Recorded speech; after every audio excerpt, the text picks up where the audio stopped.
बाहेर निघण्यावर मला हे जाणवलं की मला अशा लोकांना डेफिनेटली सपोर्ट करायचा आहे जे खरे आहेत आणि चूक आणि वाईट किंवा छान हे सगळ्यांचे पर्सनल पर्स्पेक्टिव्ह आहेत. माझं इनफॅक्ट फर्स्ट काय म्हणतात त्याला स्क्रीन टेस्ट अरबाज खान बरोबर झाला होता एका सिरियलसाठी, जे नाही झालं सिरियल, पण म्हणजे ते असं एक सीन मला दिलं होतं आणि मला तेव्हाच कळलं की बाबा ॲक्टिंग खूप कठीण आहे, खूपच कठीण आहे. बोलते ना हा सही टाइम पे सही लोगों के सामने रहना, ते नेटवर्किंग असते. माझं ते लॅक राहिलं आहे. होर्डिंग्स जेव्हा आमचे लागले होते आयडलच्या वेळेस, मोठे मोठे होर्डिंग्स लागले होते. आमचं शूट व्हायचं फेमस स्टुडिओज महालक्ष्मी, तर तिकडनं येताना त्यांनी एका होर्डिंगच्या तिकडे थांबवलं आणि आम्ही वरून फक्त स्वतःला असं बघितलं की बापरे, मुंबईमध्ये एक होर्डिंग लागली त्याच्यावर मी आहे. ती फिलिंग खूप सुंदर होती, खूपच सुंदर होती. मशिनाइज्ड काही साऊंड्स असतात ज्यांची एक फ्रिक्वेन्सी असते 440, ते मॅच करायला त्या आवाजाला ऑटो ट्यून एक एज द्यायला लावतो आपण. तर टेक्नॉलॉजीचे फायदे आणि नुकसान दोन्ही आहे की असे लोक ज्यांनी काही मेहनत केली नाही ते त्याच्यावर बेस आपली गाणी काढतात. माझ्या बरोबरीचीच एक मुलगी होती, ती पण 12वीतच होती, पण तिने 12वी निवडली आणि मी आयडल निवडलं आणि आम्ही दोघांची लाईफ खूप वेगळी झाली. तर ते माझ्या आईवडिलांमुळे झालं. तो जो बनलाय त्याला मी तसं बघितलं आहे जेव्हा तो he was finding himself to what he is now, nation's most beloved voice. आणि वर्ल्डचा नंबर 1 ऐकलेला आवाज तो अरिजित सिंग असा आहे.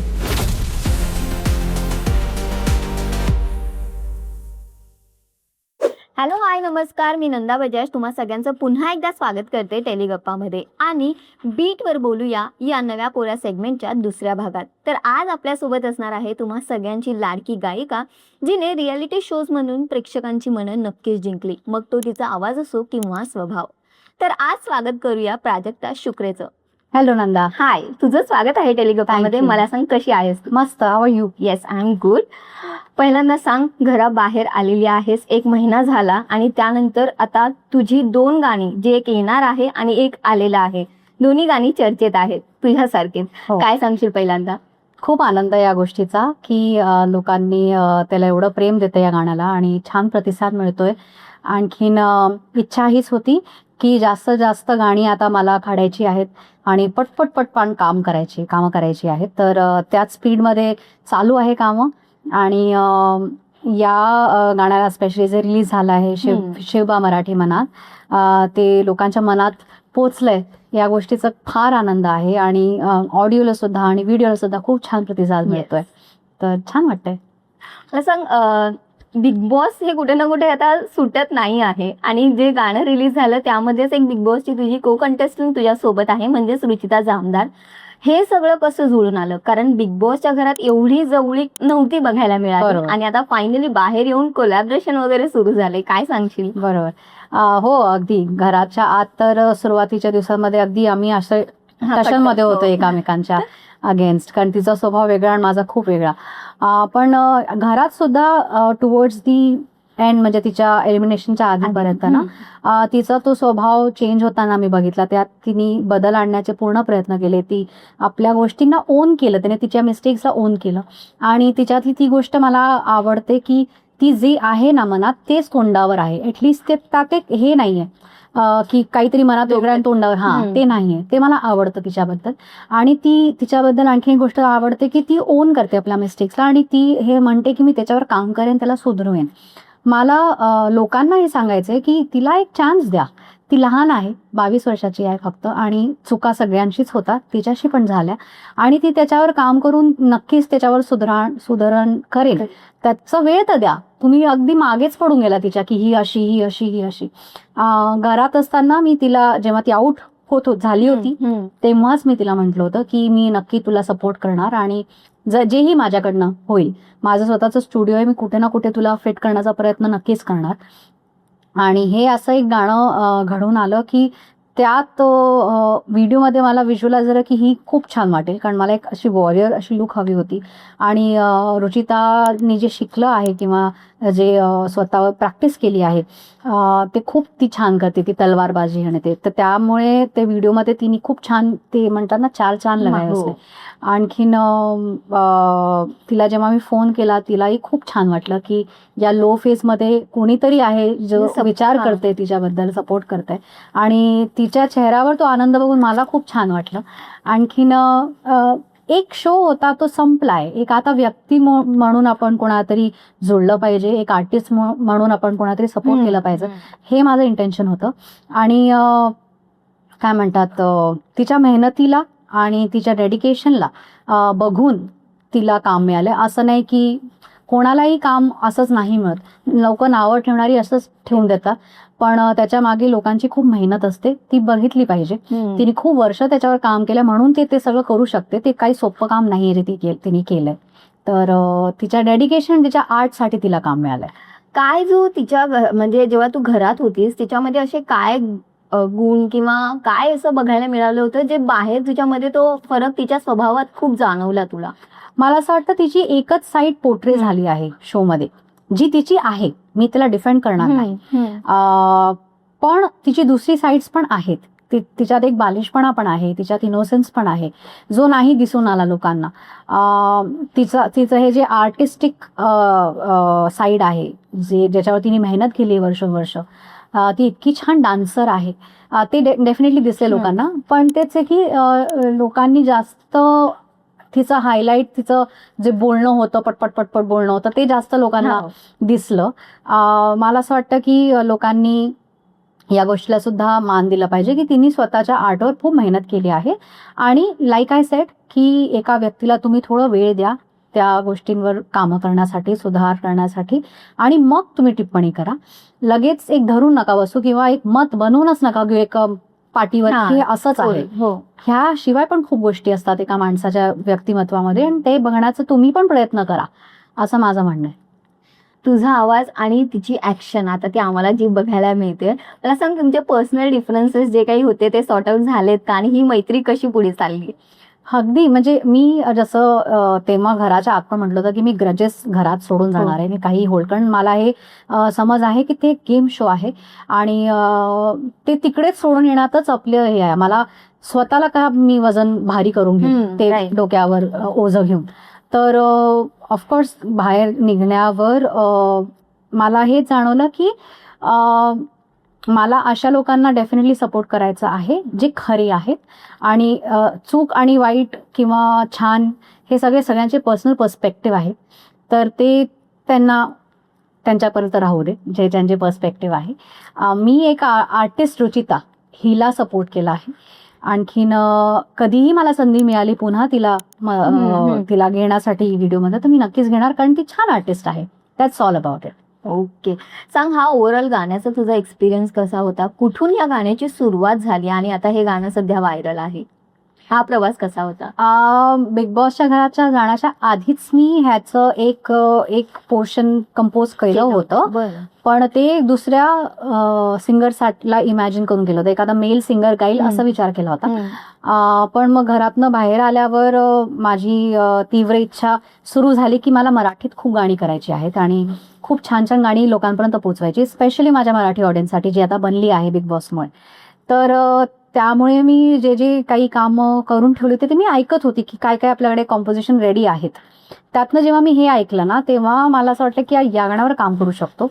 आणखीन माझ्या फ्रेंड्सनी पण हे तवज्जो दिला की तुला हे गायला पाहिजे गाणं. आणि मी फर्स्ट ड्राफ्ट असंच गाऊन बघितला आणि खरंच ते छान वाटलं की हा यार, मुलींच्या आवाजात एक जोशवालं गाणं खूप कमी मला ऐकायला मिळालंय, मराठीत स्पेशली. तर ही स्पेस आपण फिल करावी या गाण्याच्या थ्रू. तर नॅनो ज्यांनी हे गाणं लिहिलंय त्याला मी ही धून पाठवली आणि त्यांनी फर्स्ट ड्राफ्टच खूप सुंदर लिहून पाठवला आणि ते ॲज इट इज परफेक्ट बसलं. आणि ज्या भावना मला त्या धूनच्या थ्रू पोचवायच्या होत्या त्या त्याच्या शब्दांनी पूर्ण झाल्या. आणि मग ते गाणं आम्ही मी फायनल रेकॉर्ड केलं आणि फायनल रेकॉर्डिंगच्या आधीच जे माझे फर्स्ट ड्राफ्ट रेकॉर्डिंग ते मी रुचिताला पाठवलं की हे असं असं गाणं मला तुला व्हिडिओमध्ये घ्यायचंय, तू ह्याला कोरिओग्राफ कर तुझे ऍक्शन्स. तर तिलाही ऐकून खूप छान वाटलं, तिने ते सेट केलं आणि मग तिला बोलवलं आणि मी शूट केलं. किती दिवसांची प्रोसेस होती, किती दिवसात शूटिंग वगैरे पूर्ण झालं? शूटिंग तर एका दिवसातच पूर्ण झालं.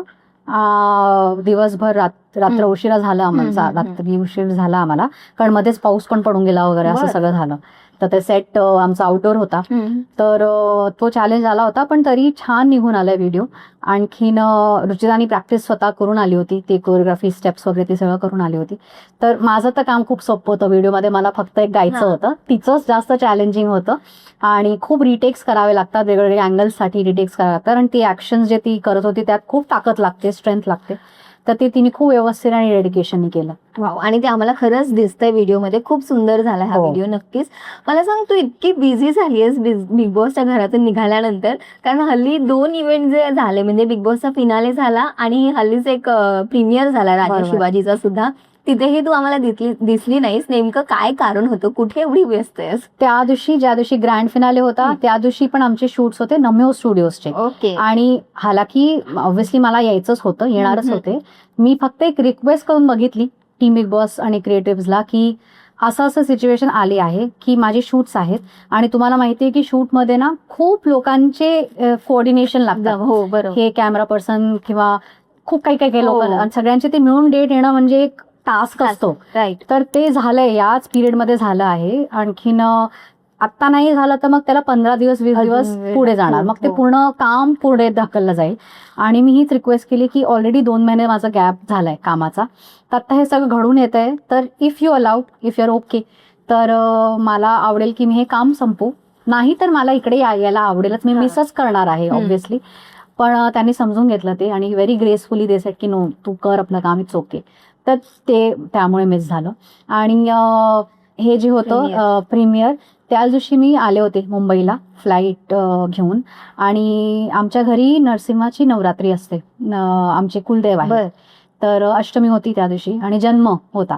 तर मेन तर ते होतंच की मला ते ज्याच्यासाठी आले ते करायचं होतं. प्लस आम्हाला जे हे गिफ्ट मिळालं होतं रेवाचं, त्याची ती लास्ट डेट होती, हे मी घेतलं फायनली. वाव. ते स्टोर दादरलाच आहे. अच्छा. असं सगळं ते घडून आलं की आयदर हे होईल किंवा ते होईल.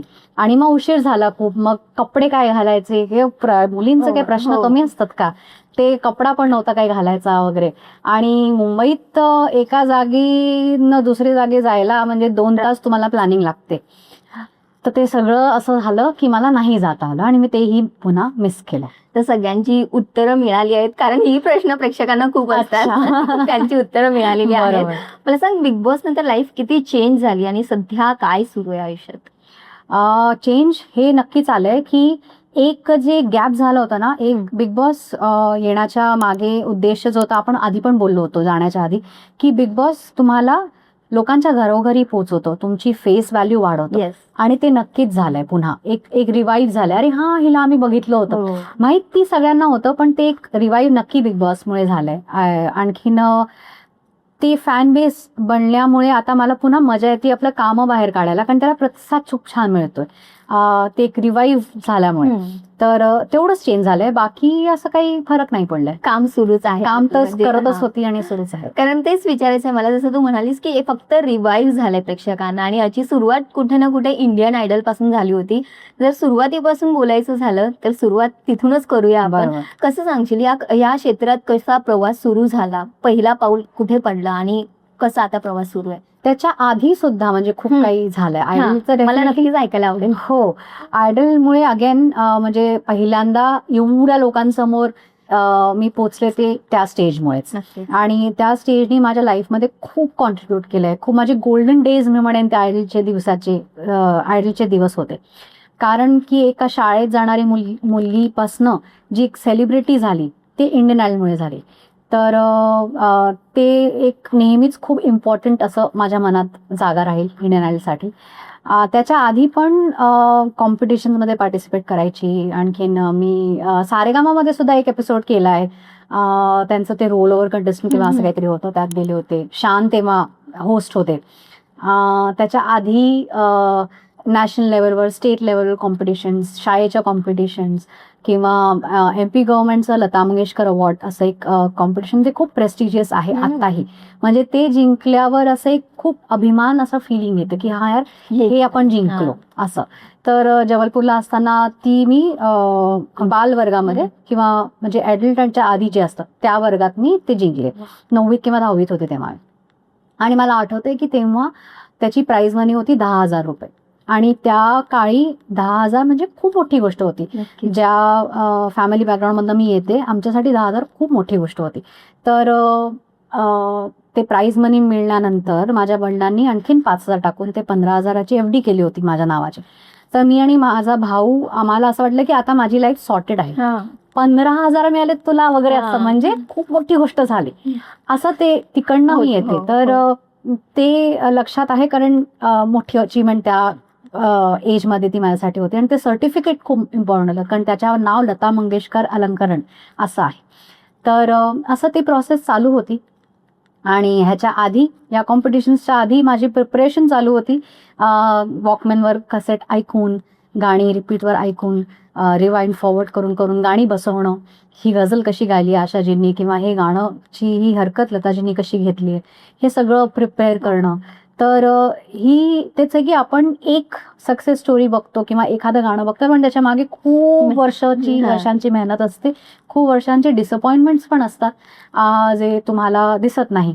किंवा खूप वर्षांचे असे फेजेस असतात जेव्हा आम्ही क्लूलेस असतो की आम्ही काय करतो लाईफमध्ये as an artist. Am I doing justice to my art. तर ते सगळ्या प्रश्नांची उत्तरं सापडत आपण पोचतो जिकडे पोचतो. तर जर्नी सगळ्या आर्टिस्टची जनरली अशीच असते. आणि त्याला कधीही मी स्ट्रगल नाही म्हणत कारण स्ट्रगल हे खूप हेवी शब्द आहे आणि मला ॲक्च्युअलमध्ये लोक जे स्ट्रगल करतात ते माहिती आहे. मला स्वतःला खूप ब्लेस्ड समजते की मला छान छान अपॉर्च्युनिटीज मिळत गेल्या. जे लोकांचे स्वप्न असतात की लोकांसमोर त्यांचा चेहरा यावं, आवाज यावं, ते मला मिळालंय. तर मी तर ब्लेस्ड आहे. मला नाही स्ट्रगल करावं लागलं. इंटरनल जे मेहनत म्हटलं पाहिजे त्या गोष्टीला, आपण स्ट्रगल नाही म्हटलं पाहिजे. कारण ग्रोथ तुमची अशी असली तरच मजा येते ना. असंच मिळालं तर मग काही मजा येत नाही. तर अशी जर्नी मला आवडते. नाईस. आणि ती जर्नी आता वाटतं जे हवं होतं ते कुठे ना कुठे मिळतंय असं नक्कीच म्हणू शकतो आपण. मला सांग, जसं तू म्हणालीस की डिसअपॉइंटमेंट असते, फेल्युअर असतो, या सगळ्या गोष्टी कधी फेस केल्यात का? किंवा एखादा मोमेंट अजूनही लक्षात आहे का? आणि त्यातून गिव्हअप करावं असं वाटलं आणि कोणाचा पाठिंबा मिळाला? डेफिनेटली येतातच आणि येणारच. असं नाही की एक तुम्ही असं कधीच नसतं की now you have arrived, now nothing wrong will happen, असं नाही असतं. तुम्हाला each day as it comes घ्यावं लागतं ॲज अन आर्टिस्ट. कारण की खूप छान छान टॅलेंटेड लोक आहेत या जगामध्ये. आपल्या एकाच या गोरेगावमध्येच खूप लोक असतील जे छान गाणं गात असतील पण त्यांना ते चान्स नसेल मिळत. तर त्याच्यासाठी फक्त मी स्वतःला नेहमी हेच रिमाइंड करते की आपण जिकडनं आलोय वर्सेस जिकडे आहोत ते खूप छान आहे. तर आणखीन करू ना मेहनत, आणखीन बी ॲट इट, पॉलिश करत राहू आपल्या आर्टला. आणि जे एक लहान मुलीने स्वप्न बघितलं होतं फक्त एवढं की मुंबईत मला यायचंय गाणं गायला, मला मुंबईत येऊन राहायचंय, ते मला आयडलमुळे एवढं सोपं झालं की मी मुंबईत आले. नॅचरली मला घर घेता आलं मुंबईत. तर हे ब्लेसिंगच, तर इतकी ग्रेस आहे. तर काय सॅड व्हायचं. अशा वेळेस मी ह्या गोष्टी आठवते की पॉझिटिव्ह, ज्या मी कधी स्वप्न बघितलं होतं मला सोनूजींना भेटायचं आणि मला अशी अपॉर्च्युनिटी मिळाली की मी त्यांच्याबरोबर परफॉर्म करते स्टेजवर, शंकर एसानाय बरोबर बँडबरोबर परफॉर्म करते. तर एवढ्या सुंदर सुंदर गोष्टी घडल्यात आपल्याबरोबर जे खूप लोक फक्त स्वप्न बघतात. तर काय सॅड व्हायचं यार. आणखीन इनफॅक्ट म्हणजे ह्या तर खूप मोठ्या आणि खूप सुंदर ब्लेसिंग्स आहेत. मी तर असं म्हणेन की एका माणसाजवळ, एका व्यक्तीजवळ खायला, राहायला घर आहे, खायला 2 वेळाचे हे आहे, जेवण आहे ना, तुम्ही लकीच आहात यार. खूप लोकांना तेही मिळत नाही. तर काय सॅड व्हायचं. अशा वेळेस मग मी स्वतःला हे रिमाइंड करते. डेफिनेटली जेव्हा तुम्ही खूप सॅड असता आणि तुम्हाला कोणी असं ज्ञान देताय ना तर राग पण येतो. मेरे को पता है, अभी मत बोल असं वाटतं. पण थोड्या वेळाने मग ते रिअलाइज होतं आणि ती जी एक प्रॅक्टिस आहे ना ग्रॅटिट्यूडची, ती खरंच काम करते की तुमच्याकडे काय काय आहे. तुमच्याकडे आईवडील आहेत प्रेम देणारे, त्यांचा आशीर्वाद खूप लोकांकडे तेही नाही आहे. तुमच्याकडे AC आहे एवढ्या गरमीमध्ये, खूप मोठी ब्लेसिंग आहे ही. तर अशा गोष्टी आपण आठवल्या ना की आपोआप त्या जे वाईट हा, गोष्टी हा. ते छोट्या वाटायला लागतात. नक्कीच. तर आय डू दॅट. मला वाटतं हाच पॉझिटिव्ह माइंड काम करून गेलाय तुझ्यासाठी. छान काम चाललंय. तर तो मोमेंट कोणता होता जेव्हा वाटलं की हा आपण आता राईट डिरेक्शन मध्ये आहोत? तो फर्स्ट मोमेंट कोणता होता? कारण एवढ्या सगळ्या दिग्गज कलाकारांसोबत काम करण्याची संधी मिळाली आहे नक्कीच, पण त्यामधून तर डिरेक्शन मिळणं खूप गरजेचं असतं. ते होत गेलं, म्हणजे ते सापडत जातं. असं मला नाही वाटत की आपण असं म्हणतो ना, ते एक म्हण आहे की I planned this and then God laughed. हा. तुम्ही काही प्लॅन करू शकत नाही. तुम्ही डेफिनेटली काय म्हणतात, तुम्हाला जसं मला गाणं करायचंय, तर मी गाणं आपलं पुढे नेण्यासाठी काय काय करू शकतं ते मी करत जाते. मग ते लोक जुडत जातात. मग अशाने मला नम्यो स्टुडिओज माझ्या लाईफमध्ये आलं, जे मनन भारद्वाज ह्यांनी एस्टॅब्लिश केलंय, जो माझा म्युझिक पार्टनर पण आहे, बिझनेस पार्टनर पण आहे, फ्रेंड पण आहे. आणि हिमानी, ती पण माझी बिझनेस पार्टनर आहे. आम्ही तिघे पार्टनर्स आहोत. तर हे जोडून आलं 4 वर्षांपूर्वी. आणि मग ॲज अ सिंगर तर मी होतेच, त्याच्यानंतर as a studio owner, as a entrepreneur किंवा ॲज अ कंपोजर मी पुढे काम करत जातीये. आणि इनफॅक्ट असंही एक फेज आला जेव्हा नम्यो स्टुडिओजकडे डिरेक्टर नव्हता, व्हिडिओ डिरेक्टर नव्हता. मी ते शिकले, मी व्हिडिओ डिरेक्ट केले खूप सारे क्लायंट्सचे, की कसे लेन्स काय वगैरे सगळं अभ्यास केला आणि मजा आली त्यात पण मला. तर क्रिएटिव्हली मी स्वतःला एक्सप्लोअर करतेय लाईफमध्ये आणि मला ते आवडतं. नवीन नवीन गोष्टी शिकायला आवडतं, स्वतःवर काम करणं आवडतं. तर मला असं वाटतं की तुम्हाला एक एम क्लिअर असला ना, की मला माझ्या आर्टला वेळ द्यायचा आहे, बाकी गोष्टी आपोआप घडत जातात. पण ते फोकस गरजेचं आहे आणि ते डेडिकेशन गरजेचं आहे की मला रोज काहीतरी आपल्यामध्ये एक बेटर करायचं. नक्कीच. बस तेवढंच. मला सांग, एक सिंगर, कंपोजर आणि त्यानंतर तू जसं म्हणालीस की रियालिटी शोजमुळे माझी फेस व्हॅल्यू नक्कीच वाढली आहे. त्यानंतर जेव्हा कॅमेरा फेस करावा लागला, कशी प्रिपेअर झालीस? आणि पडद्यामागे काम करणं आणि पडद्यावर काम करणं म्हणजे कॅमेराच्या समोर किती डिफरन्स आहे? तिकडे तर काही दिवसानंतर आपण विसरतोच की कॅमेरा, एवढे कॅमेराज आहेत, हो. किती लक्षात ठेवणार, नाही लक्षात राहत. आणखीन कॅमेरा समोर काम करणं ॲज अन ॲक्टर मी कधीच म्हणजे नाही जमलंय मला. केलंय आयडलमध्ये असताना, आयडलच्या नंतर मला ऑफर्स पण आले सिरियल्सचे. तर मी माझं इनफॅक्ट फर्स्ट काय म्हणतात त्याला स्क्रीन टेस्ट अरबाज खान बरोबर झाला होता एका सिरियलसाठी. जे नाही झालं सिरियल, पण म्हणजे ते असं एक सीन मला दिलं होतं आणि मला तेव्हाच कळलं की बाबा ॲक्टिंग खूप कठीण आहे, खूपच कठीण आहे. गाणं सोपं आहे आपल्यासाठी कारण ते आपण करत आलो लहानपणापासून असं. तर ॲक्टिंगचे ऑफर्स नक्कीच खूप आले आणि आत्ताही मी कोणी विचारलं ते सांगते की मला असंच काहीतरी उठून नाही करायचं. मला छान ट्रेनिंग मिळाली, वर्कशॉप मिळालं, मला कोणीतरी माझ्यावर काम केलं की हां तुला असं एक्सप्रेशन द्यायचं, हे करायचं, तर मी ते करेन. पण मी असंच उठून मला काहीतरी नाही करायचं. मग आम्हाला बघायला मिळेल का पुढे प्राजक्ता शुक्रे ॲक्ट्रेस म्हणून? काय माहिती, तेच कोणाला एवढा वेळ असेल जे माझ्यावर काही ना करतील तर, नाहीतर नाही. बरं, मला सांग, आजच्या काळात टॅलेंट, कारण सोशल मीडिया एवढं जास्त झालंय, टॅलेंट आणि नेटवर्किंग यामध्ये तुला काय फरक जाणवतोय? ॲज अ इंडिपेंडेंट आर्टिस्ट म्हणून सध्या तू जे काम करतेस त्यानुसार. दोन्ही खूप इम्पॉर्टंट आहे आजच्या काळात. इनफॅक्ट नेहमीच राहिलं आहे. मला असं वाटतं की वो बोलते ना, हा सही टाइम पे सही लोगों के सामने रहना, ते नेटवर्किंग असते. माझं ते लॅक राहिलंय, ती स्ट्रेंथ नाही राहिली माझी नेटवर्किंग, कारण मी खूप एक प्रायव्हेट पर्सन आहे आणि खूप लोकांना भेटणं किंवा पार्टीजमध्ये जाणं हे माझी सवय नाही राहिली आहे. तर ते लॅक राहिलंय माझ्यामध्ये नक्कीच. पण आजच्या काळात नेटवर्किंग थोडं सोपं झालंय सोशल मीडियामुळे. आणि तुम्ही ॲटलिस्ट तुमचं गाणं तुम्ही किंवा आर्ट, कोणतेही आर्ट फॉर्म, तुमचं कला ड्रॉइंगची असो किंवा डान्सची असो, तुम्ही ते शूट करून टाकू शकता. आधी तर हेही प्लॅटफॉर्म नव्हता. तर ते गॅप सोशल मीडियाने कमी केलंय. पण ॲट द सेम टाइम त्याच्यामुळे गर्दी पण खूप झाली आहे की खूप लोक झाली आहेत. त्यातनं तुम्ही कसं दिसून याल हे जरा कठीण झालंय लोकांसाठी. तर चॅलेंजिंग आहे. आत्ताचे चॅलेंजेस वेगळे आहे, आधीचे चॅलेंजेस वेगळे होते. पण तरी मी म्हणेन की आता जास्त सोपं आहे, कारण ॲटलिस्ट तुम्ही म्हणतात ना की आमचा जो हा बिझनेस पार्टनर मनन, तो म्हणतो की तुम 100 कंचे फेंको, कम से कम एक तो लगेगा ना, बट 100 फेंकने की ये तो रखो, आप जिद तो रखो. तर ते प्रयत्न चाललेत. म्हणजे न्यू सिंगर्सना इंडस्ट्रीमध्ये आता सध्या टफ सिच्युएशन काय आहे? जसं आधी आता तू म्हणाली सोशल मीडियामुळे एखादा काही व्हिडिओ वगैरे व्हायरल झाला तर लवकर ओळख मिळते, कामही मिळू शकतं. काही सध्या टफ सिच्युएशन्स आहेत का न्यू सिंगर्ससाठी सुद्धा जे येऊ पाहतायत? टफ हेच आहे की खूप कॉम्पिटिशन आहे आणि आता सगळ्यांच्या हातमध्ये फोन आहे. आधी ॲटलिस्ट ज्यांना फक्त खूप माहीत आहे की हा बॉम्बेमध्ये फलाफला लोकांना भेटून तुम्हाला काम मिळेल त्यांना मिळून जायचं, पण आता कॉम्पिटिशन खूप जास्त आहे. तर तेच एक टफ आहे. बाकी मला नाही वाटत की काही टफ आहे, कारण की तेच एक जरिया तो मिल गया है ना की लोगों तक अपनी आवाज़ किस तरह पहुंचाया जाए. तर ते जरियाच आधी मिसिंग होतं. तर स्वतःवर आणखीन एक्सेप्टिंग जास्त झाली आजकालची ऑडियन्स. मला असं वाटतं की वेगवेगळे आवाज, वेगवेगळ्या तऱ्हाचे गाणी सुद्धा एक्सेप्ट होत आहेत.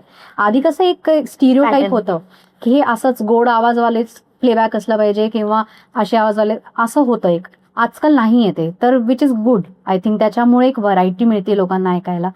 तर जसं तू म्हणालीस की आधी असं होतं की काही लोकांना भेटावं लागायचं आणि त्यानंतर मग त्यांना आपले परफॉर्मन्स आणि ह्या सगळ्या गोष्टी सांगायच्या, करायच्या आणि मग आपल्याला एखादा चान्स मिळायचा. तुला तो फर्स्ट चान्स कसा मिळाला होता? इंडियन आयडल मध्ये एंट्री कशी झाली? ते सोनी टीव्हीवर असं खाली स्क्रोल येत होता की असंच एक कॉम्पिटिशन येणार आहे, रजिस्टर करायला या नंबरवर कॉल करा. माझ्या भावानी असं सहज लँडलाईनवर कॉल केला आणि त्याचं लागलं सुद्धा. रजिस्ट्रेशन झालं. ते झाल्यावर त्यांनी मला येऊन सांगितलं, ऐक ना मी तुझं एक रजिस्ट्रेशन केलंय कॉम्पिटिशन. म्हटलं अच्छा, कुठे काय? मग त्याने सांगितलं की असं असं मी बघितलं. तर मग मी आणि माझे बाबा आम्ही आलो होतो मुंबईला जबलपूरहून, आणि रवींद्र नाट्य मंदिरमध्ये कॉम्पिटिशन ऑडिशन्स होते. आणखीन खूप लंबी लाईन, खूप लोक, म्हणजे त्याच दिवशी आय थिंक 10,500 लोक काहीतरी आले होते ऑडिशन द्यायला. आणि माझं 12 तासा म्हणजे 7 वाजताची मी गेले होते आत, ते माझा रात्री 8 वाजता नंबर लागला होता ऑडिशन द्यायला. तर काही खाल्लं नव्हतं, काही, फक्त पाण्याची सोय होती आत, एवढंच. आणि खूप एसी होता हे मला आठवते. मी माझ्या काळ्या रंगाचा एक मफलर घेऊन गेले होते, कारण मला एसीत, आम्ही कूलरवाले तिकडे जबलपूरला कूलर चालायचं, तेवढंच, एसीची सवयच नाही. तर जेव्हा मी स्वतःला बघितलं होतं टीव्हीवर ते ऑडिशन, तेव्हा कळलं अरे यार, कारण तेव्हा माहितच नव्हतं की सगळ्याकडनं शूट होतंय. आपण ऑडिशन जसं कॉम्पिटिशन मध्ये जायचो तसं जातं. तर अशी झल्ली दिसत होती मी, पण ते छान होतं, तो इनोसेन्स खूप छान होता. आणखीन सेलिब्रेट केलं मग आम्ही, माझं ते सिलेक्शन झाल्यावर मी आणि माझ्या बाबांनी. आणि मग ते होत गेलं, एक स्टेप पुढे होत गेलं. आणि त्यामुळेच मग अनुजींनी मला पहिलं प्लेबॅक सिंगिंगचं हे दिलं होतं, काय म्हणतात, चान्स, शादी नंबर 1 मूवीमध्ये. त्याच्यानंतर मला खूप आनंद झाला होता, फाराजींची मूवी होती जी 30 मार खान. त्यांचं जे एक पॅटर्न आहे ना, जे आपल्या मूवीमध्ये लास्टमध्ये सगळ्यांना क्रेडिट देत ते जे व्हिडिओ बनवतात सगळ्यांना घेऊन, तर त्यात आम्ही पण आहोत. तर ते खूप मजा आली होती. तर असं काही खूप, मला असं वाटतं की मी खूप प्लेबॅक माझे नाही झालेत, आणखीन करू शकत होते. अवेअरनेसची कमी होती. आणखीन मी हे पण म्हणते की maybe I was not good enough in some way, की मला तेवढी गाणी नाही मिळाली, किंवा मी राईट टाईमवर राईट जागेवर नव्हती. काही सगळ्या गोष्टींचं एक कॉम्बिनेशन आहे. तर आता फक्त हेच ठरवलंय की घरी बसून विचार करणं की अरे यार मला कोणीतरी चान्स देईल, पेक्षा आपण ते चान्स निर्माण करायचं स्वतःसाठी आणि प्रयत्न करायचे लोकांपर्यंत आपलं टॅलेंट पोचायचं, ते वेस्ट नाही करायचं.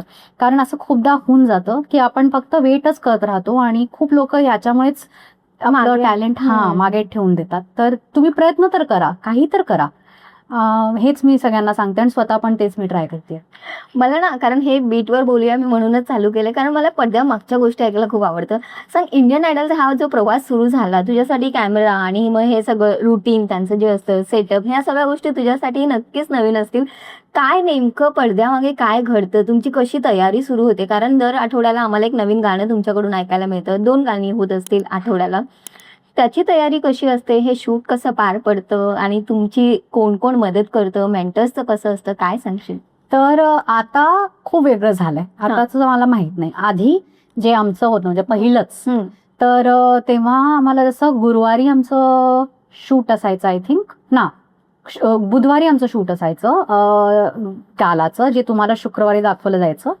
आणि शुक्रवारी रात्री, कारण शुक्रवारी रात्रीपर्यंतचे ते हे असायचे वोटिंग लाईन्स ओपन, ते वोटिंग लाईन्सची टायमिंग संपल्यानंतर आमचं रिझल्ट शूट व्हायचं, म्हणजे रात्री 3-4 वाजता. आम्ही मेकअप करून असं झोपेत बसलं जायचं, कारण त्या टायमिंगची आम्हाला सवयच नव्हती इतके सांगण्याची वगैरे. पण आम्हाला तयार होऊन ते बसवून ठेवायचे की आता वोटिंग लाईन संपल्यावर आपण ते शूट करू, रिझल्ट कॅल्क्युलेशन सगळं कॅल्क्युलेट करून. ते असं असायचं. आणखीन सगळं काहीच नवीन होतं अगं. म्हणजे जेव्हा आमचं ते पलची शूटिंग झाली होती, व्हिडिओ झाला होता, तेव्हा पहिल्यांदा असं प्रॉपर मेकअप आणि मॅम आपका शॉट रेडी है, तर म्हटलं अच्छा मॅडम वगैरे म्हणतायत मला. आणखीन तेव्हा पहिल्यांदा माझे लिप हे काय म्हणतात आपण अपर लिप्स केले होते, कारण मी आयब्रो अपर लिप्स काहीच केलं नव्हतं त्याच्या आधी. तर त्यांनी आम्हाला असं म्हटलं की बेटा ये हमेशा रहने वाला है, तो आर यू शुअर तुला नाही करायचंय. म्हटलं मला भीती वाटते, मला भीती वाटते. पण त्यांनी मला कन्व्हिन्स केलं की हे ना छान दिसेल, तू काढलंस तर जरा छान दिसशील. मग त्यांनी माझं अपर लिप ते थ्रेड केलं होतं आणि मी खूप रडले होते, खूप दुखलं होतं मला. हे आठवतंय मला अगदी स्पेसिफिकली. आणखीन काय नवीन आठवतं की होर्डिंग्स जेव्हा आमचे लागले होते आयडलच्या वेळेस, मोठे मोठे होर्डिंग्स लागले होते. ते आमचे जे गाडी फिरवायला आम्हाला जे घेऊन जायचे ना दादा, त्यांनी म्हटलं अरे बच्चो आप लोक आज सरप्राईज देणार. असं रात्री आमचं शूट व्हायचं फेमस स्टुडिओज महालक्ष्मी. तर तिकडनं येताना त्यांनी एका होर्डिंगच्या तिकडे थांबवलं आणि आम्ही ओव्हरऑल फक्त स्वतःला असं बघितलं की बाप रे, मुंबई मध्ये एक होर्डिंग लागली त्याच्यावर मी आहे. ती फिलिंग खूप सुंदर होती, खूपच सुंदर होती. आणखीन आयडल संपल्यावर सुद्धा आमचे टूर जेव्हा झाले, मी अभिजित राहुल आम्ही तिघांनी खूप टूर केले बरोबर. तर बांगलादेशमध्ये आमचे टूर होते. तिकडे असं बॅकस्टेज ना एक मुलगी येऊन मला भेटली आणि मला गळेभेट करून ती खूप रडली आणि अशी शिवर करत होती. किंवा मुलांनी मला असे स्टेजवर कार्ड्स फेकून, फुलं फेकून देणं आणि खूप लेटर्स माझ्या घरी यायची. ते फेज इतकं सुंदर होतं ना, अनबिलिव्हेबल होतं की हे खरंच होतंय माझ्यावर, जे एक स्वप्न पण बघतो ना ते झालं. आणि माझी आई माझ्यावर ट्रॅव्हल करायची, तर सगळ्या मुली एका व्हेन्यूवर मागे मेडिकल कॉलेजचे स्टुडंट्स होत्या, मुली सगळ्या. त्या राहुल आणि अभिजितसाठी वेड्या होत्या. ते आपलं कॉलेजवाले सोडून दिवसभर त्या खिडकींवर बसून राहायचे आणि त्यांनी ते असे हे बनवले होते कार्ड्स, त्याच्यावर अभिजितसाठी, राहुलसाठी. माझ्यासाठी थोडे कमी होते, पण मुलीच होत्या त्या, तर मग ते त्यांच्यासाठी वेळे असणार. आणि माझ्या आईला हाका मारायच्या की आंटी प्लीज उसको बुला दो, आंटी प्लीज राहुल को बुला दो, अभिजित को बुला दो, मध्ये मध्ये माझंही नाव असं. तर ते वेडेपणा आम्ही बघितलाय आणि तो खूप सुंदर असा एक मोमेंट म्हणू शकता आपण. हो, तो फेज खूप सुंदर होता. नाईस. आता मैत्री कशी आहे राहुल अभिजित सोबत? छान आहे. राहुलशी माझं नाही एवढं टचमध्ये नाहीये, नाहीच आहे. अभिजितशी बोलणं होत राहतं. अभिजितच्या बायकोशी पण, म्हणजे आयडलमध्ये म्हणते बिग बॉस मध्ये जाण्याच्या आधी, आल्यानंतर वगैरे बोलणं झालंच होतं. आणखीन त्याच्याशी नेहमीच माझं छान राहिलंय, अभिजित बरोबर छान बॉन्ड राहिलंय. खूप वेळ असं जातो की आम्ही नाही बोलत, तरी जेव्हा आम्ही भेटतो बोलतो तर ते असं सुरुवात तेव्हापासून म्हणजे ते रिफ्रेशिंगच असतं आणि असं गॅप वाटतच नाही, असा तो बॉन्ड आहे त्याच्यावर. तुम्ही तिघांनी आयडल केल्याने तुम्ही तिघांनी बिग बॉस आहे. हो ऍक्च्युली येस. नाईस. म्हणजे ते तिथूनच जुळून आले ती मैत्री असं म्हणू शकतो. आणि अभिजितचा तुला बाहेरून सुद्धा खूप सपोर्ट होता, आम्ही सगळ्यांनीच पाहिलाय तो. मला सांग, जेव्हा इंडस्ट्रीमध्ये जेव्हा तुझा हा सगळा फेज सुरू होता आणि अजूनही आहे, कंपोजर, सिंगर म्हणा, ह्या सगळ्या गोष्टी, पण इथे कुठे ना कुठे ऑटोट्यून हा शब्दही खूप जास्त या इंडस्ट्रीमध्ये वापरला जातो. त्यावर स्पेसिफिकली तुझं मत काय आहे? आजकाल काय झालंय ना की जसं आधीचे जे रेकॉर्डिंग व्हायचे ते सगळे लाईव्ह व्हायच्या, लाईव्ह इन्स्ट्रुमेंट्स एकत्र रेकॉर्डिंग्स. आता प्रोग्रामिंग जेव्हापासून आली आहे तेव्हापासून ऑटोट्यून हे सगळ्यांनाच लागतं. असं नाहीये की एखाद्या सिंगरला ऑटोट्यून नाही लागत, कारण की मशीनाइज्ड काही साऊंड असतात ज्यांची एक फ्रिक्वेन्सी असते 440, ते मॅच करायला त्या आवाजाला ऑटोट्यून एक एज द्यायला लावतो आपण. पण दॅट डझंट मीन की तुम्ही त्याच्यावर डिपेंड होऊन ॲज सिंगर म्हणून यावं, कारण की तुम्हाला एक बेसिक सुरात गाणं तर आलंच पाहिजे, त्यालाच तुम्ही गायक म्हणाल ना. बोलणाऱ्या व्यक्तीला तुम्ही गायक नाही म्हणणार. तर टेक्नॉलॉजीचे फायदे आणि नुकसान दोन्ही आहे की असे लोक ज्यांनी काही मेहनत केली नाही ते त्याच्यावर बेस आपली गाणी काढतात, ते जे ज्यांचे कान पक्के त्यांना कळून येतं की अच्छा हे ट्युनिंग केलंय किंवा ह्याने नाही केलंय.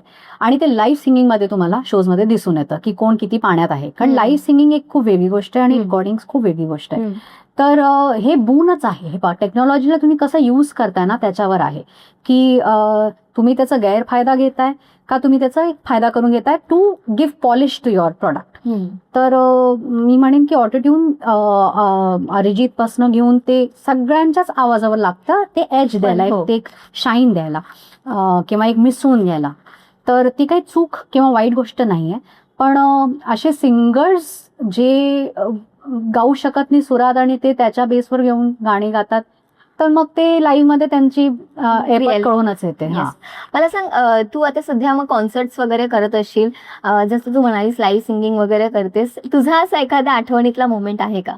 काय जेव्हा कॉन्सर्ट्स वगैरे करतेस त्यावेळीतला आठवणीतला एखादा मोमेंट? खूप आहेत, म्हणजे असे एवढे शोज फॅन मोमेंट म्हण, किंवा जनरली कसं होतं आता बरेच कॉन्सर्ट्स वगैरे होतात, काही कलाकारांच्या क्लिप व्हायरल होतात, मग कोणी फुलच फेकून मारलं आणि कोणाचा माईकच बंद झाला आणि कलाकारांनी ऑडियन्सने सपोर्ट केला, असं बऱ्याच गोष्टी घडतात. तुझ्या आयुष्यात असा एखादा मोमेंट? खूप मोमेंट्स आहेत. म्हणजे सर्वात छान मोमेंट्स तर तेव्हाच वाटतात जेव्हा आपण 4 ओळी गातो आणि मग बाकीचे ते गातात.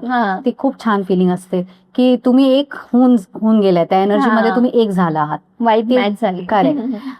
किंवा असे मोमेंट्स गुफअप्सचे पण असतात की नेक्स्ट ओळच आठवत नाही, ते गाणं खूपदा गायलंय तरी त्या क्षणी एकदम फ्रीज होऊन जातं डोकं की अरे बापरे काय शब्द आहे असं होऊन जातं. तेही झालंय. म्हणजे एखादं स्पेसिफिकली सांगितलं तर जेव्हा धूम मचाले धूम खूप पॉप्युलर होतं गाणं, ते एवढ्यांदा पण ऐकलं होतं. म्हणजे ऍज अ सिंगर काय ऍज अन ऑडियन्स पण सगळ्यांना ते पूर्ण गाणं पाठ असेल. त्या गाण्यापासून माझी एंट्री होती एका शो मध्ये आणि मला त्याची पहिली 2 ओळी आठवतच नव्हत्या. ते म्युझिक वाजतंय आणि मी आठवते काय गाणं काय काय काय काय 2 ओळी आणि मला त्याचं हुक लाईनच आठवतं, धूम मचाले धूम मचा. त्याच्यानेच मी एंट्री केली. मी अंतरा गायला, मग मला त्याचा मुखडा आठवला की अरे हा अशी इश्क इश्क करे ना, तर असंही होतं की कधी कधी ते ब्लँकच होतं, तुम्ही कितीदाही गायला असेल ते गाणं. तर असे मोमेंट्स पण येतात. किंवा आजार पण येतो. आता हे इन्स्ट्रुमेंट आहे आमचं, हे आमच्या कंट्रोलमध्ये नाहीये. कधी वातावरण बदललं किंवा ट्रॅव्हल झालं तर ते खराब होणार आणि त्या खराबमध्ये आम्ही काहीच करू शकत नाही. एक्सटर्नल नाही तर इंटरनल आहे. कीबोर्ड वगैरे खराब झालं तर दुसरं मागवून त्याला वाजवू शकता. बरोबर. तर ते खूप चॅलेंजिंग असतं. आणि झोप नाही झाल्यानंतर तर आवाज तुमचा आणखीन असं जाड होऊन जातो, त्याला फ्लुइडिटी नाही राहत. त्या सगळे चॅलेंजेस ट्रॅव्हलमध्ये शोजमध्ये खूप येतात.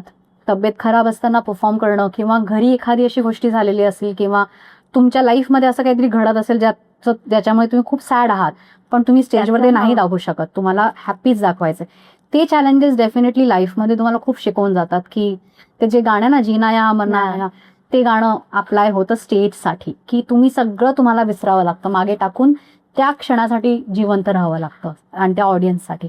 तर कठीण आहे आर्टिस्टची लाईफ, पण कठीणपेक्षा जास्त ब्लेस्ड आहे. आम्हाला खूप फिरायला मिळतं, आम्हाला खूप लोकांशी भेटायला मिळतं, छान छान खायला मिळतं आणि ज्यांना स्पेशली ट्रॅव्हलिंग आवडतं ना त्यांच्यासाठी आर्टिस्ट लाईफ इतकी छान आहे की इतकं छान आणि फ्रीमध्ये. नाही, मला ना तुझ्याकडून एवढं कळलंय की खूप पॉझिटिव्ह विचाराने तू पुढे जातेस. आता आपलं जितकं बोलणं झालं ना, थोडंसं बाजूला ठेवायचं, निगेटिव्ह गोष्टी असतात मागे सारायच्या आणि पुढे जायचं. जसा हा तुझा प्रवास सुरू आहे, मला सांग की जेव्हा रियालिटी शोज केले आणि त्यानंतर आयुष्यात जे काही बदल झाले आणि आता हा जो प्रवास सुरू आहे, या सगळ्यामध्ये किती जणांचा सपोर्ट मिळाला आणि कुठे, म्हणजे पॅरेंट्स आणि या सगळ्यांनी किती मदत केली? खूप. मला असं वाटतं की कोणीही आपल्या फॅमिलीच्या सपोर्टशिवाय पुढे नाही जाऊ शकत, त्यांच्या आशीर्वादाशिवाय नाही करू शकत. आणि अगदी आधीपासून माझ्या आईवडिलांचा सपोर्ट आणि माझ्या भावाचा, आता वहिनी पण जी आली माझ्या लाईफमध्ये, सगळ्यांचा सपोर्ट आहेच. आणखीन म्हणजे एक असं इम्पॉर्टंट क्षण होता आयडलमध्येच. मी 12वीत होते तेव्हा बोर्ड एक्झाम जायचे आयडलमध्ये व्हायचा, कारण मार्चमध्ये बोर्ड एक्झाम्स होते आणि मार्चमध्येच ग्रँड फिनाले होता. तर आम्हाला हे साईन करून घेतलं होतं की तुम्ही ग्रँड फिनाले पर्यंत अवेलेबल राहाल, हे तुम्ही एक्सेप्ट केलं तरच तुम्ही पुढे जा, नाहीतर आम्ही आणखीन कोणातरी चान्स देऊ. तर तेव्हा ते कॉल घेणं की यार 12th बोर्ड, आणि हे 2005ची गोष्ट करते, 5-6, तेव्हा बोर्ड्स, आता तरी वेव चेंज झाली आहे, लोकांना हे क्रिएटिव्ह आणि इन्फ्लुएन्सर हे सगळं आलंय, त्यामुळे एवढं इम्पॉर्टन्स नाही राहिलंय मे बी. तेव्हा बोर्ड एक्झाम्सचा खूप इम्पॉर्टन्स होता. आणि तेव्हा हे कॉल घेणं की बेटा तुला हे करायचंय, ओके चल गो फॉर इट, हे आईवडिलांनी सपोर्ट नसतं केलं तर मला नसतं जमलं. कारण माझ्या बरोबरीचीच एक मुलगी होती, प्रियंका व्यंकटेश तिचं नाव होतं, सेम डेट ऑफ बर्थ, म्हणजे तिचं मंथ डेट सगळं सेम. आणि ती पण 12वीतच होती, पण तिने 12वी निवडली आणि मी आयडल निवडलं, आणि आम्ही दोघांची लाईफ खूप वेगळी झाली.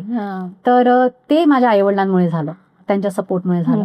आणि नंतर सुद्धा जी ही लाईफ असते ना एक आर्टिस्टची, इतकी सोपी नसते in terms of taking calls, taking decisions, की हेच करायचं आहे, किंवा एक साधारण नॉर्मल जशी लाईफ असते तशी नसते डेफिनेटली.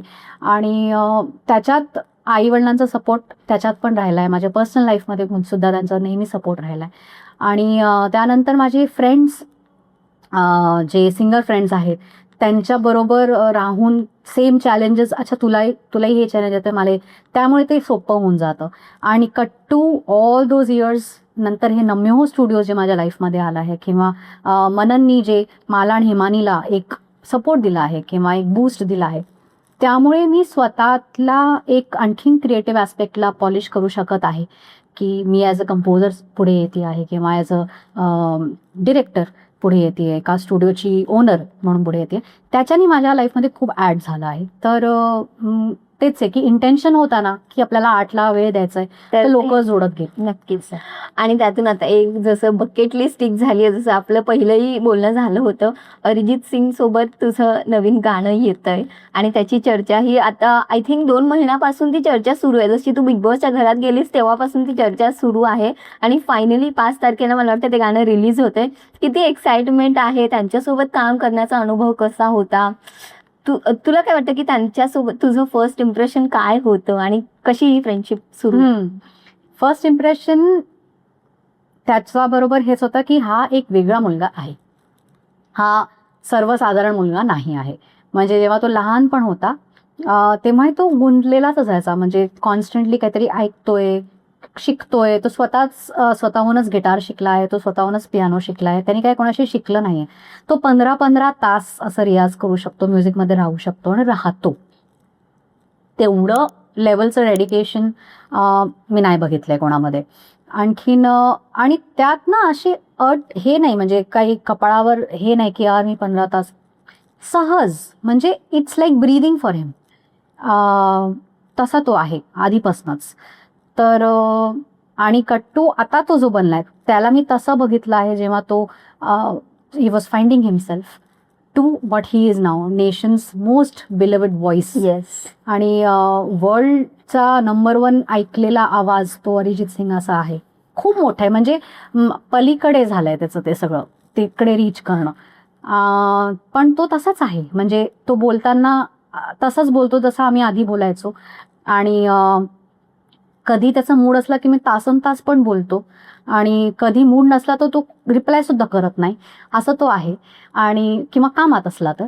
आणि त्याच्यासाठी पहिलं म्हणजे आय थिंक त्याचं क्राफ्ट आहे, हिज फर्स्ट लव्ह.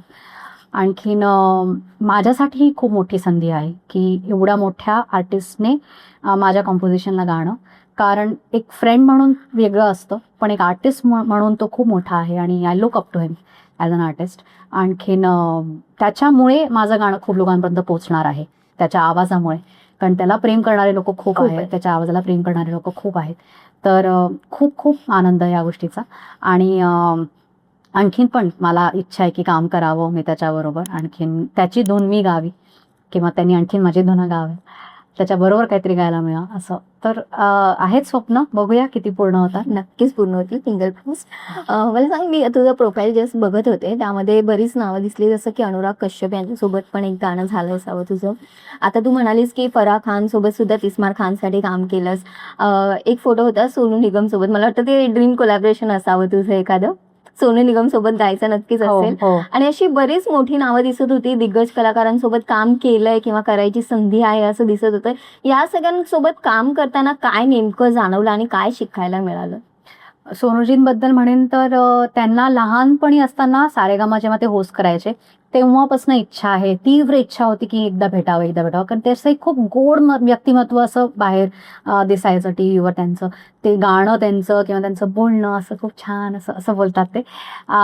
त्याच्यानंतर आयडलचे जज झाले, तर ते एक नेहमीच त्यांची जागा ते म्हणजे असतं ना, ते आपल्या ग्रोईंग एजमध्ये जी छाप पडते ती तशीच राहते. तर ते जज म्हणून असणारच माझ्या डोक्यात नेहमी.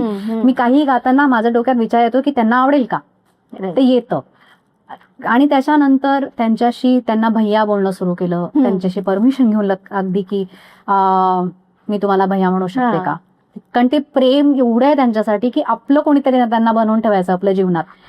तर ते क्लोजनेस किंवा त्यांच्या घरी जाणं, त्यांच्याबरोबर बसणं आणि दुनियाभराची गोष्टी त्यांच्याबरोबर गप्पा मारणं, त्यांचे पर्स्पेक्टिव्ह ऐकून घेणं, ते इतके स्पिरिच्युअल आणि इतका हुशार माणूस आहे ना तो. म्हणजे त्यांना असं कळतं लोकांबद्दल, दुनियेबद्दल. आणि गाणं तर म्हणजे त्यांचं मी कायच बोलणे की काय ते कमालचे कलाकार आहेत. तर त्यांच्याबरोबर टूर करायला मला खूप मिळालं आणि खूप शिकले त्यांच्याकडनं. त्यांचं डेडिकेशन, त्यांची स्पिरिट टू परफॉर्म, म्हणजे खरंच ते दर शो त्यांनी कितीतरी हजारो शोज केले असतील आणि कितीतरी लाखो करोडो लोकांसाठी त्यांनी परफॉर्म केलं असेल, तरी ते दर वेळेस आपलं 100% देतात आणि तेवढेच चार्ज असतात. ते सूरजवा मध्यम पण हजारो वेळा गाऊन चुकले असतील, तरी जेव्हा ते गातात तेव्हा असं वाटतं की यार पहिल्यांदा असं गातात असं. तर त्यांचं ते डेडिकेशन आणि ते मॅजिक आहे त्यांचं, ते शिकायचंय. I have not yet cultivated that in me. ते मला आत्ताही शिकायचं आहे त्यांच्याकडनं. किंवा शंकर एहसान लोहार ॲज अ टीम, 3 वेगळे व्यक्तिमत्व एकत्र येऊन इतकं सुंदर काम करतात. काय काय आयकॉनिक त्यांनी अल्बम्स दिले आहेत आणि स्टेजवर पण इतकं सुंदर त्यांची एनर्जी, खूप प्रेमळ असे आहेत शंकर सर पण. सगळ्यांना आपल्यात असं घेऊन चालणारे असे ते आहेत. तर हे कमालच आर्टिस्ट आहेत आणि म्हणूनच ते एवढ्या उंचाईवर आहेत असं म्हणेन मी की त्यांच्या त्या व्यक्तिमत्वामुळे ना इतकं जे सगळ्यांना घेऊन चालणं, सगळ्यांना प्रेम देणं, सगळ्यांना आदर देणं, रिस्पेक्टफुली ते सगळ्यांशी बोलतात. तुम्ही कोणीही असू द्या, ते इतकं छान भेटतात, बोलतात. आणि त्यांनी आपल्या क्राफ्टला इतकं डेडिकेशन दिलं आहे ना की सतत त्याच्याबद्दलच विचार करतात. म्हणजे शंकर सर तुम्ही कधीही झोपेतने उठून ते असं स्पार्कफुली गातील. किंवा म्हणजे त्यांचं प्रभुत्व प्लेबॅकमध्ये पण आहे, बॉलिवूडमध्ये पण आहे, क्लासिकलमध्ये पण आहे, ॲज अ कंपोजर पण आहे. त्यांचं ते रिदमिक लँग्वेज त्यांची इतकी स्ट्रॉंग आहे की असं आश्चर्य वाटतं की एका माणसामध्ये एवढं काही आहे आणि तरी ते इतके सिम्पल आहेत. तर ह्यांच्याबरोबर जास्त मी टूर केलं म्हणून ह्यांच्याबद्दल जास्त बोलतेय. AR सरांबरोबर मला संधी मिळाली कोक स्टुडिओ रेकॉर्ड करण्याची. त्यांना तर मला असं वाटतं त्यांना मला जास्त नाही भेटायचंय, कारण त्यांचं एक असं ना मॅजिकल इमेज माझ्या डोक्यात आहे. तसं म्हणतात ज्यांना तुम्ही खूप हे करताना त्यांना जास्त नका भेटू, ते मॅजिक राहू द्या डोक्यात. पण त्यांच्यावर मला काम नक्कीच करायचंय खूप. आणि ते जेव्हा आले, एंटर केले ते रिहर्सलमध्ये आणि त्यांनी फक्त असं एक कॉर्ड प्ले केला ना, अरे बापरे, असं magic. He is magical definitely. मग मला इच्छा खूप आहे की जसं जे पडद्यावर जे ग्रँडनेस दाखवलं ना राजामौली सरांनी बाहुबलीच्या थ्रू किंवा त्यांच्या मूव्हीजच्या थ्रू, ते मला असं शहारा देतो अंगावर. आणि त्यांचं म्युझिक MM करीम सरांनी एवढं कमाल दिलंय की मला त्याचं एक पार्ट बनायचं आहे. अजय अतुलचं मला ग्रँडनेस जे येतं ना त्यांचं कोरसचं, रिदमचं, असं लार्जर दॅन लाईफ त्यांचं द म्युझिक, त्याचं मला पार्ट बनायचं आहे. तर हे सगळं इच्छा आहेत, मॅनिफेस्ट करूया आपण, नक्कीच पूर्ण होईल. ह्या सगळ्यांमध्ये ना एक नाव आत्ताच म्हणजे आशा भोसले यांचं निधन झालं आणि त्या या क्षेत्रातील लेजेंड आहेत. त्यांच्याशी कधी बोलणं झालंय, भेटणं झालंय का? आणि मला खूप खूप खूप रिग्रेट आहे या गोष्टीचं की मी खूप प्रयत्न आणखीन करायला पाहिजे होते की मला भेटायचं. मी बोलले, खूप लोकांना बोलले की मला प्लीज मला एकदा भेटायचं आहे. पण मला असं वाटतं की मी जास्त प्रयत्न नाही आणखीन करू शकत होते. मागेच लागून जायचं होतं की मला भेटवा आणि ते नाही झालं माझं स्वप्न पूर्ण. मला या गोष्टीचं खूप खूप रिग्रेट आहे. पण मला असं वाटतं की ह्या काही अशा पर्सनॅलिटीज जन्म घेतल्यात ना, जे आपल्या म्युझिकच्या थ्रू नेहमीच आमच्या लाईफमध्ये होते आणि असणार. म्हणजे ते जिवंतच आहे आमच्यासाठी. त्यांच्या म्युझिकच्या थ्रू. आणखीन ते असे आहेत ना की आमचं नशीब नव्हतं त्यांना भेटण्याचं. We were not lucky. मी एकदा लताजींनी भेटली आहे, तेवढं मला आशीर्वाद मिळालाय. आशाजींना नाही भेटू शकले, मला खूप खूप त्याचं खेद आहे.